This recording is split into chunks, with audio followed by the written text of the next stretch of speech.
우리 옆에 계신 분하고 함께 인사 나누겠습니다. 사랑하고 축복합니다. 사랑하고 축복합니다. 아멘. 네, 한 번 더 인사하겠습니다. 오늘도 은혜 받는 예배 되십시오. 오늘도 은혜 받는 예배 되십시오. 네, 감사합니다. 오늘 말씀의 제목은 계명으로 살지 말고 사랑으로 사십시오 라는 제목입니다. 어느덧 사순절의 마지막 주간입니다. 교회는 전통적으로 부활절을 앞둔 마지막 한 주간을 고난주간이라고 합니다. 그러면서 그동안 지내왔던 이 사순이라고 하는 지나온 40일간의 과정을 정리하는 그런 시간을 갖습니다. 물론 그 시작은 고난주간이지만 나귀 타고 예루살렘에 입성하셨던 것을 기념하신 그런 종료의 기쁨 가운데 종료주일로 시작하죠. 오늘도 그래서 종료주일이기도 하고 또 오늘부터 시작되어지는 고난주간의 첫날이기도 합니다. 어찌 보면 탈 것도 많은데 나귀 새끼를 타고 가셨다라고 하는 이야기는 여러 가지 면에서 우리에게 주시는 교훈이 있습니다. 왜냐하면 주님의 역사와 주님의 크신 일들을 위해서는 반드시 어떤 과정과 절차가 필요하다는 겁니다.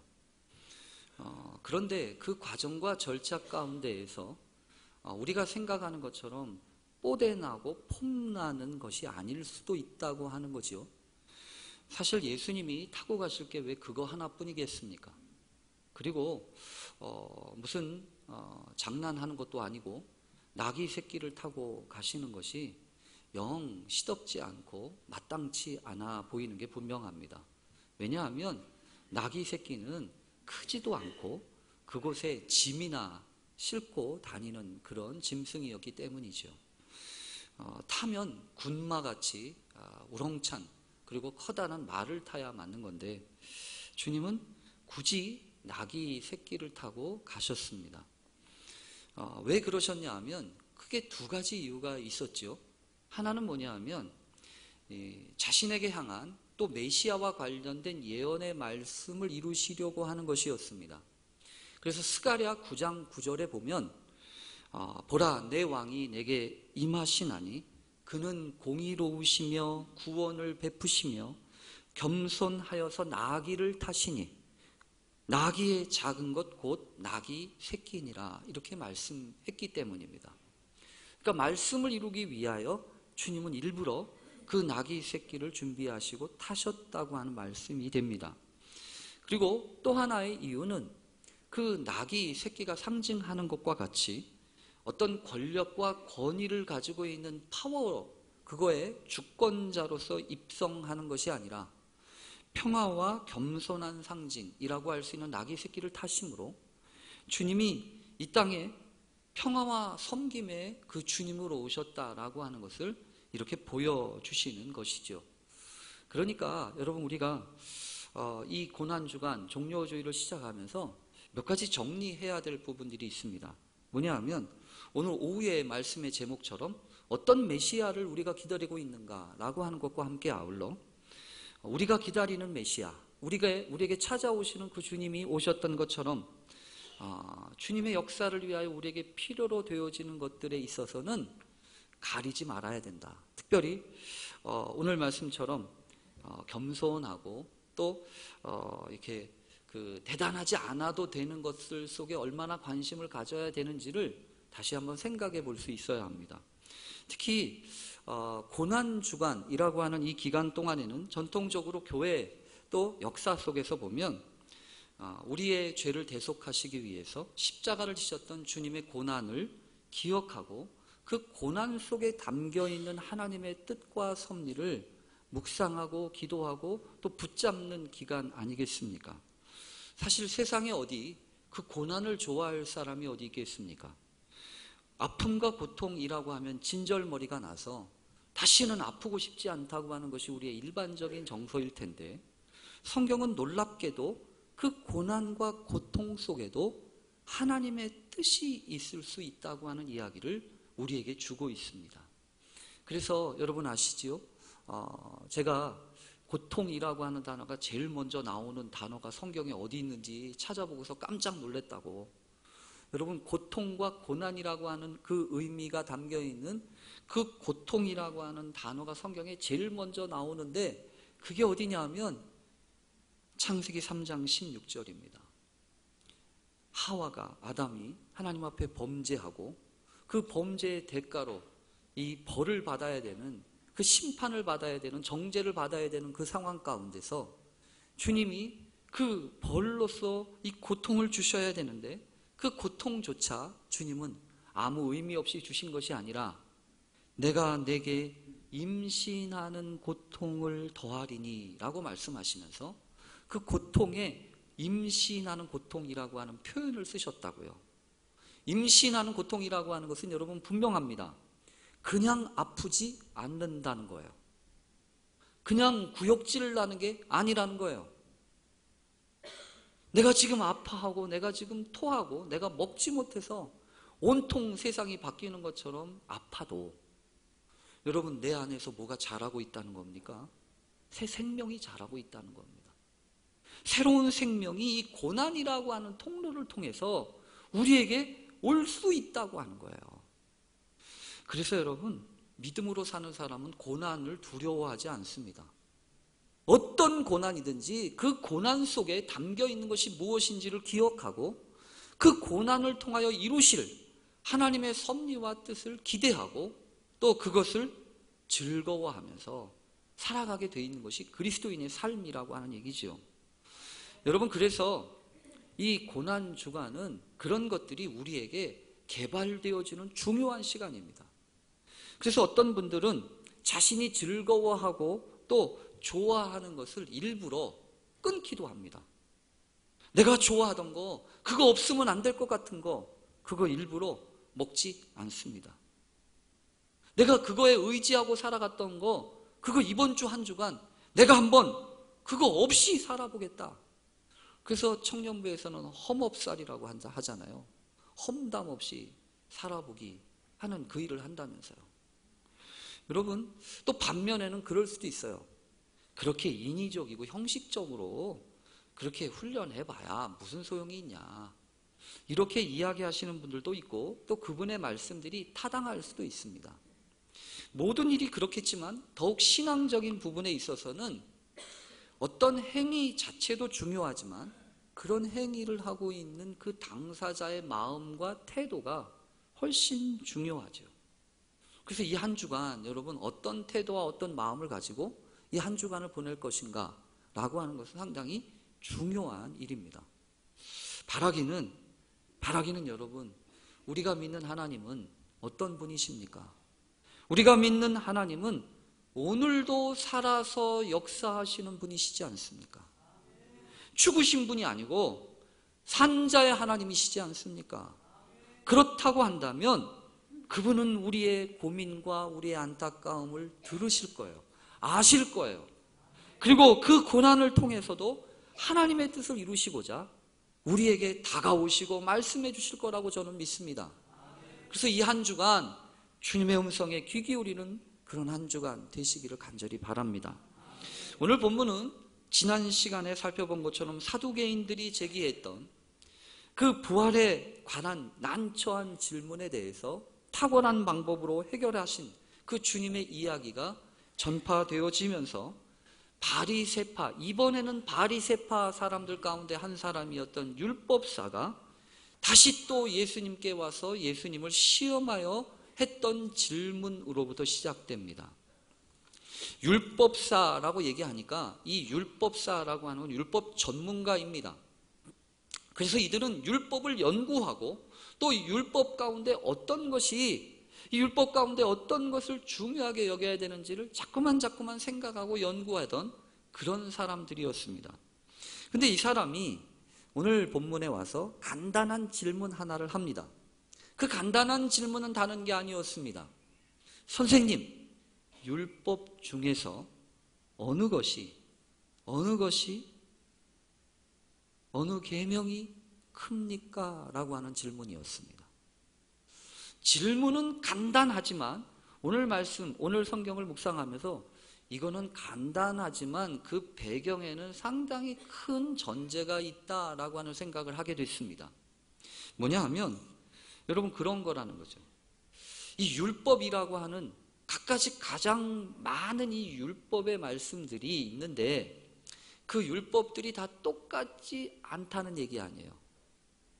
자기가 율법을 연구해보고 자기가 율법을 이렇게 자꾸 공부해보니까 율법도 여러 가지 큰 것이 있고 작은 것이 있구나 라고 하는 생각을 깨달은 거 아니겠습니까? 그러니까 이 율법사의 생각에는요, 이게 분명한 거예요. 모든 계명은 동일하지도 않고 동일해서도 안 된다. 어떤 거는 크고 어떤 거는 중요한 계명이 있고 어떤 거는 덜 중요하고 그래서 그보다는 좀 덜 중요한 계명이 있는 거 아니냐. 그러니까 선생님 율법 중에서 가장 큰 계명, 그 큰 계명이 어떤 겁니까? 라고 물어봤다는 얘기 아니겠습니까? 여러분 오늘 이렇게 이야기하는 사람의 생각을 가만히 해보면 이 사람은요 자신만만해요. 자신만만하다는 것은 뭐냐 하면 모르고서 하는 질문이 아니에요. 그 사람의 마음의 생각에는 이미 어떤 게 있냐면 나도 공부해 봤거든요. 나도 연구해 봤다고요. 나도 연구해 봤는데 보니까 큰 것이 있고 작은 것이 있습니다. 그래서 이렇게 저렇게 나는 생각하는데 당신은 어떤 것을 큰 것이라고 생각하십니까? 그 큰 것이 무엇인지를 좀 이야기를 좀 해보세요 라고 이야기를 지금 하고 있다는 얘기죠. 근데 여러분 이런 이야기의 생각 가운데 조금 문제가 되는 것은 없을까요? 저는 우선 이 말씀을 생각하면서 이거는 자칫 잘못하면 위험할 수 있다라고 하는 생각을 하게 된 게 하나 있습니다. 그건 뭐냐 하면 율법을 큰 거 작은 거로 이렇게 나누어서 생각하고 그리고 큰 게 무엇입니까? 라고 물어보는 이 태도의 뒷면에는 다분히 어떤 생각이 있냐면요, 율법을 나누고 그 율법 중에서 큰 것을 소중하게 여기고 아무래도 작은 것을 좀 덜 소중하게 여기겠다는 마음이 있는 거 아니겠습니까? 여러분 세상에서는 그래요. 세상에서는 왜 그러냐면 보다 쉽게 관리하고 또 좋은 효과를 얻기 위해서 그렇게 합니다. 저희 집 아이가 다니는 학교에서도 고등학교인데요. 어느 학교인지는 말씀을 못 드리겠어요. 근데 그 학교에서 지난 주간에 난리가 났어요. 왜 난리가 났냐 하면 학교에서 1등부터 15등까지 전교 등수를 잘라가지고 그 아이들만 따로 특별 관리를 했대요. 근데 특별 관리까지 한 거는 괜찮아요. 그런데 알고 봤더니 생기부라고 하는 생활기록부나 아니면 방과 후에 치러지는 여러 가지 수업이나 이런 것들에 있어서 우선적으로 선택할 수 있는 특권을 줬다는 거예요. 근데 그것이 드러나고 밝혀져 가지고 학생들뿐만 아니라 부모들도 난리가 난 거예요. 왜 난리가 났겠습니까? 애들이 300명이나 되는데 그 300명은 다 어디 가고 15명만 데리고서 아무리 학교가 좋은 성적을 내려고 한다고 할지라도 그렇게 하면 안 되는 거 아니냐, 이렇게 해가지고요 학교가 발칵 뒤집혔어요. 여러분 그것도 그런 느낌 아닙니까? 사람을요 나래비를 세워가지고 등수로 나눠가지고 얘네들은 가능성이 있는 애들, 얘네들은 중요한 애들, 나머지 그 등수 밖에 있는 아이들은 덜 중요한 애들. 어차피 여러분 이런 생각은 이런 거예요. 어차피 다 신경을 못 쓰니까, 어차피 다 신경 쓰기가 어려우니까 그나마 가능성이 있는 몇 명들한테 집중해가지고 좋은 결과를 얻겠다고 하는 거 아닙니까? 충분히 이해가 돼요. 모르는 게 아니고. 여러분 누가 크냐, 어떤 게 크냐라고 하는 이야기를 나누는 그 생각의 배후에는요 그 생각이 있는 거 아니에요. 큰 거는 다분히 중요하게 여기겠고 작은 거는 좀 눈 감아 주세요 라고 하는 얘기 아니겠습니까? 근데 여러분 그렇게 크기를 따지기 시작하면 어떻게 됩니까? 크기를 따지기 시작하고 등급을 나누기 시작하면 행복합니까? 여러분 집 사이즈를 나눠가지고 물론 행복할 수 있죠. 20평보다 30평에 사는 사람은 행복하죠. 또 자동차도 그렇습니다. 소형차 타는 사람보다 이 중형차 타는 사람이 행복하죠. 돈 많이 버는 사람 행복하지요. 그러나 여러분, 그런 식으로 행복이 되어지는 것은 아니지 않습니까? 크고 작은 것을 구분하고 또 그것에서 큰 것을 더 소중하게 여기겠다라고 하는 것은 다분히 좋은 생각이긴 하지만 그것이 문제를 해결하는 길은 아니라는 거예요. 그래서 여러분, 무엇을 큰 것으로 생각하는가 하는 것은 조심하셔야 합니다. 다분히 큰 것만 따라가겠다라고 하는 마음은 위험합니다. 오늘 성경 본문에 보면 그래서 주님 앞에 율법 중에서 어느 계명이 큽니까? 라고 물으셨을 때 이 율법사가 질문했을 때 저는요, 왜 그런 거 묻냐? 라고 그렇게 얘기하고 싶어요. 그런 거 왜 따지냐? 라고 얘기하고 싶다고요. 근데 주님은 그렇게 안 하셨어요.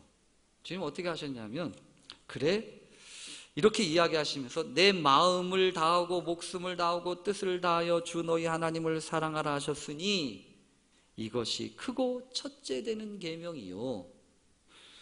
이렇게 하시면서 첫째 되는 계명을 이야기하시잖아요. 그리고 묻지도 않았는데 둘째 계명까지 이야기하세요. 이것이 크고 첫째 되는 계명이요 라고 하는 것만 얘기하신 게 아니라 둘째도 그와 같으니 내 이웃을 내 자신과 같이 사랑하라 하셨으니 이거야 라고 얘기하시면서 둘째 계명을 이야기하시잖아요. 그래서 저는요, 오늘 이 말씀을 준비하면서 그래, 큰 것, 첫째 되는 것은 이것입니다, 둘째 되는 것은 이것입니다 라고 설명하고 설교를 준비하려고 기도하고 있었어요. 그런데 오늘 성경을 읽어보고 묵상을 하는데 그렇게 말씀하신 것 같지는 않다라고 하는 생각이 들었어요. 형식적으로는 주님이 첫째, 크고 첫째 되는 계명, 둘째 번 계명 이렇게 이야기를 하셨지만 그 말의 뉘앙스를 읽어보면서 묵상하면 할수록 마음속에 드는 생각이 있었어요. 그게 뭐냐면 여러분, 오늘 말씀의 제목 같은 거예요.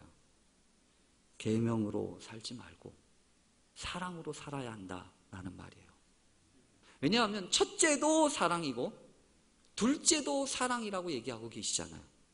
더군다나 그 주님이 말씀하시는 사랑은 어떤 사랑입니까? 마음을 다하는 사랑입니다. 뜻을 다하는 사랑입니다. 힘을 다하는 사랑입니다. 다해야 할 수 있는 사랑이라는 거예요. 요만큼 사랑하고 요만큼 하지 않는 사랑이 아니고 다 해야 하는 사랑이라고요. 나누어서는 할 수 없는 사랑이라고요. 더군다나 둘째는 또 어떤 거래요? 내 이웃을 내 몸과 같이 사랑하라는 거예요. 이웃을 사랑하려면 네 몸처럼 사랑하래요. 네 몸처럼 사랑하라는 게 뭐예요? 너 몸이나 남이나 구별하지 말라는 거 아니에요. 나누지 말라는 얘기 아니에요. 그러니까 오늘 본문은요, 분명히 그 뜻이 더 강해요. 무엇이 큽니까? 라고 물었더니 예수님은 뭐라고 하냐면 크고 작은 거 없어. 오직 하나라고 얘기한다면 그건 사랑이야 라고 얘기하시는 거란 말이에요. 여러분, 그래서 오늘 분명히 기억해야 합니다. 여러분, 우리는 계명으로 사는 사람들이 아니에요. 계명으로 사는 사람은 무엇입니까? 어떤 사람이 계명으로 삽니까? 계명으로 사는 사람은요, 이런 사람 아니겠어요? 정해진 그 계명을 지키는 것으로 한 모든 것들을 해야 하는 것을 다 했다고 생각하는 사람이죠. 나머지는 생각하지 않아요. 일단 계명이 중요해요. 그러니까 계명 중에서도 제일 큰 것만 지키는 거예요. 나머지는 그냥 넘어가는 겁니다. 여러분, 이런 사람이 있어요. 누구냐 하면 성경에 보면 이런 비슷한 사람이 있는데 그 사람의 이름은 삼손입니다. 이 삼손은 특별한 재능과 능력을 가지고 태어났던 사람 아닙니까? 가장 이스라엘의 어둑어둑했던 암흑의 시대와도 같았던, 그 시대에 하나님이 사사시대에 보내셨던 특별한 나실인이지 않습니까? 그에게는 특별한 권능을 주었습니다. 힘을 주었다고요. 힘을 주면서 그에게 계명을 주었습니다. 무슨 계명을 주었죠? 3가지 큰 계명을 주었습니다. 너는 술과 독주를 마시지 마라. 또 너는 나실인 구별된 사람이니까 죽음, 사망, 그 시체들, 그것들을 만지지 마라. 또 하나는 머리카락을 자르지 마라. 이랬잖아요. 근데 이 삼손 여러분 어떻게 하죠? 이 3개 중에서 비교적 제일 중요하다고 하는 것만 딱 골라요. 그게 무엇이었습니까? 머리 자르지 말라는 거예요. 머리 자르지 말라고 하는 것만 딱 가지고 그것만 지키면 된다고 생각을 해요. 그래서 술 마음대로 먹고요. 독주 마음대로 먹고 죽은 시체 마음대로 만집니다. 하나도 꺼리지 않습니다. 왜 그렇지요? 하나만 지키면 되니까. 큰 거 하나만 지키면 되니까. 그런데 여러분 어떻게 된 겁니까? 그 삼손이 어떻게 됩니까? 결국은 무너지잖아요. 근데 여러분 이제 우리가 생각해 보자고요. 삼손이 무너진 이유는 머리카락이 잘려서 그 힘을 잃은 걸까요? 물론 머리카락이 잘려서 힘을 잃은 것으로 시작이 되죠. 근데 성경을 잘 읽어보면 그게 아니란 걸 알게 돼요. 그 사람은 이미 무너져 내리고 있었어요. 언제부터? 하나님의 약속의 말씀, 그 계명을 무시하기 시작하면서부터. 그 무시는 왜 했다고요? 큰 거 하나만 지키면 된다고 생각했다고요. 그러니까 마음대로 넘어가지 않아야 될 선들을 후떡후떡 넘어가면서 그 하나만 지키면 된다고 생각한 거 아니겠습니까? 여러분 신앙생활 그럴 수 있어요. 하나만 지키면 되는 거지. 교회 주일날 예배만 드리면 되는 거지. 나머지는 관심 갖지 마세요. 여러분 그게 뭐가 틀립니까? 주님은 여러분 오늘 성경에 보면 그런 식으로 얘기하신 게 아니란 거예요. 바리새인들이 얘기하는 계명은 613가지나 됩니다. 10계명에다가 이것저것 다 붙여가지고 613가지나 되니까 너무 많은 거예요. 너무 많은 것 중에서 몇 가지 하나만 중요한 것만 지키자라고 생각을 해서 물어본 거란 말이에요. 근데 여러분 원래 그런 거 아니에요? 율법이 내 삶을 이끌어가고 율법이 내 삶을 재단하고 판단해야지. 내가 율법을 판단하고 내가 율법을 등급을 나눠가지고 이건 이런 거고 저건 저런 거라고 얘기하면 안 되잖아요. 계명으로 사는 사람은 그래요. 근데 성경은 우리에게 뭐라고 얘기합니까? 주님은 뭐라고 얘기하시는 겁니까? 계명을 지켜가지고 네가 구원을 얻냐? 아니에요. 계명으로 살라고 하지 않으세요. 오히려 주님은 결코 계명대로 사지 않으셨습니다.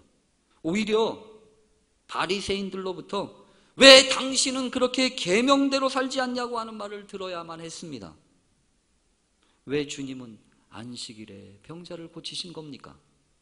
또 왜 주님은 간음하다가 현장에 잡힌 그 여인을 율법에 따라 돌로 치라고 했던 그 사람들 앞에서 아무 소리도 못하고 돌판에 이 돌멩이로 땅에다가 글씨를 쓰다가 겨우겨우 대답하신 게 너희 중에 죄 없는 자가 먼저 돌로 쳐라, 이 말씀이었겠냐고. 다 돌아가고 난 다음에도 너를 정죄하는 사람이 있냐 없냐? 없는데요. 나도 너를 정죄하지 아니하노니 가서 다시는 죄를 범하지 마라. 그렇게 왜 얘기하셨냐고요. 여러분 왜 주님은 바리새인들이 그토록 미워하고 싫어하던 세리와 창기들을 그렇게 가까이 하셨습니까? 뿐만 아니라 그들 중에서 어떤 사람은 제자로까지 삼으셨습니까? 계명 따라 살지 않으셨기 때문에 그래요. 큰 계명 작은 계명 나누어 가지고 관리하신 적이 없습니다. 오히려 주님은요 100마리 중에서 한 마리 잃어버렸다고 할지라도 그것을 찾도록 찾아다니는 목자와 같은 그 목자의 심정으로 우리를 만나시지 않습니까? 여러분 우리도 그래야 한다는 거예요. 우리는 계명으로 사는 사람이 아닙니다. 사랑으로 사는 사람입니다. 근데 이제 보니까 여러분 인정하지 않을 수가 없는 게 있어요. 내 사랑이 병들었어요. 사랑한다고 해요. 입에서는 사랑한다고 한다고요. 사랑하고 싶다고 해요. 근데 자꾸만 마음속에서 무슨 생각이 드냐면 저러면 사랑 못하지. 내 마음에 맞으면 사랑을 하고 내 마음에 안 맞으면 사랑은 고사하고 미워하고 싶은 게 우리의 마음 가운데 싹 트는 거 아닙니까? 우리는 사랑도 계명처럼 합니다. 그래서 여러분 어떻게 해야 하나요? 우리의 사랑에 주님의 사랑이 부어져야 되는 거예요. 우리의 이 연약하고 병든 사랑에 주님의 그 십자가를 통해서 보여주신 그 사랑이 부어져야 되는 거예요. 그래서 주님이 우리에게 말씀하시는 게 그거 아니겠습니까? 네 사랑 가지고 살지 말고 하나님의 사랑 가지고 살라고요. 크기 따지지 말고 조건 따지지 말고 상황 따지지 말고 얼마든지 함께 하시는 그 사랑, 그 사랑으로 살아가라고 얘기하시지 않습니까? 여러분, 우리는 그런 사랑을 받는 사람입니다. 내가 이런저런 계명을 지켜가지고 하나님이 사랑한다고요? 천만의 말씀입니다. 설령 내가 그 계명을 어기고 하나님을 떠나간다고 할지라도 하나님은 끝까지 그 둘째 아들, 집 나간 둘째 아들이 돌아오시기까지 기다리시고 사랑하지 않으셨습니까? 그 사랑 때문에 우리가 삽니다. 그 사랑의 사람들, 그리고 사랑으로 살아가는 믿음의 사람들 다 되시는 그런 한 주간 되시기를 간절히 축원합니다. 아멘. 기도하겠습니다. 하나님 아버지, 우리들은 크고 작은 것 따지기를 좋아합니다. 할 수 있는 것, 할 수 없는 것 그렇게 구별하려고 합니다.